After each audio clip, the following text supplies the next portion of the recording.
Big Z Reviews.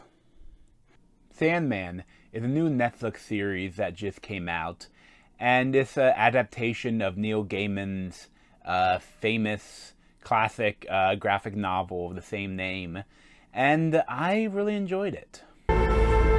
Dreams and nightmares that I create and which I must control. He's out there looking for me, isn't he? Can you imagine the damage he could do?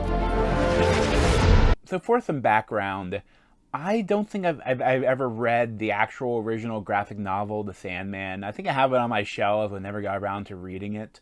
But I've read some offshoots of it. Like, they did like a newer version a couple years ago that I read. And they did like a collaboration between Lock and Key, which I read. It's kind of like saying that Lock and Key and Sandman like take place in the same universe. But so I wasn't like super familiar, but it is so interesting to see like TikToks and different videos like comparing, what we saw on screen to what was in the graphic novels. It's like, this is a very interesting adaptation. But I feel like so many times when people adapt classic graphic novels, they change a lot.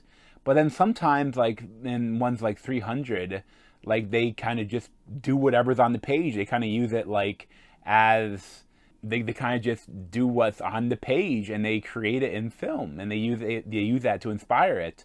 And I feel like this really did that, and it's impressive. But at the same time, like I love Tom Sturridge as Dream or Morpheus. But he is really otherworldly. He is like a god. He's not like, it's tough to feel for him because he's so like above, like he's not human. And he plays that very well.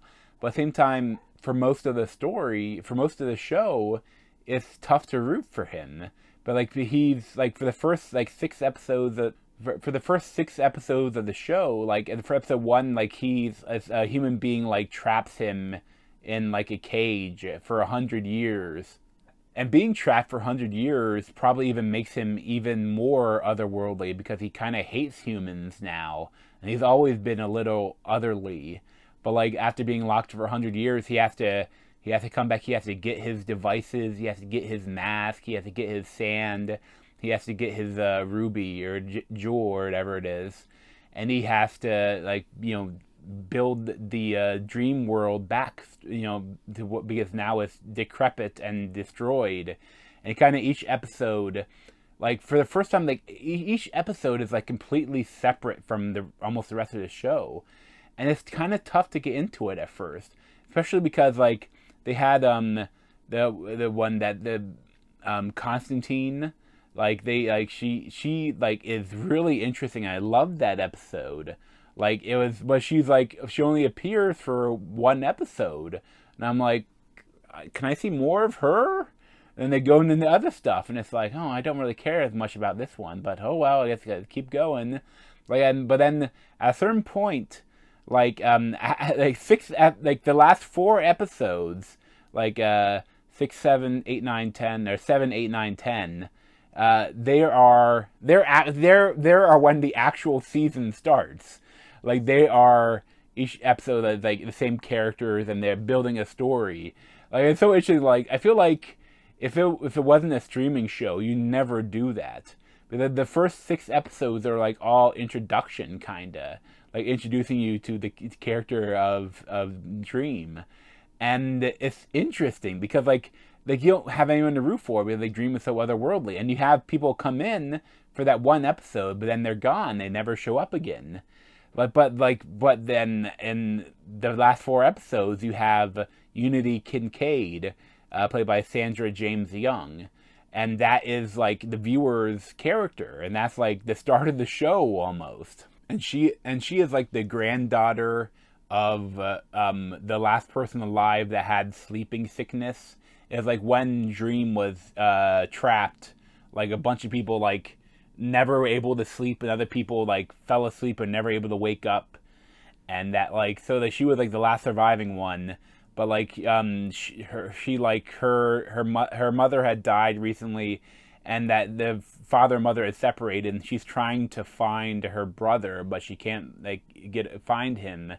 But like and that's kind of like this weird group of characters that live in this house that she's like that like try to help her, and she's like kind of like she is a vortex where like she is able to control dreams and like then break down the walls between people's dreams. So like she's like you see into all these weird people's dreams in this house, and it's really interesting. And I like all the characters, and it's very different, and it's funny though, because like also too the whole thing that like a lot of one is going through like the Corinthian played by Boyd Holbrook.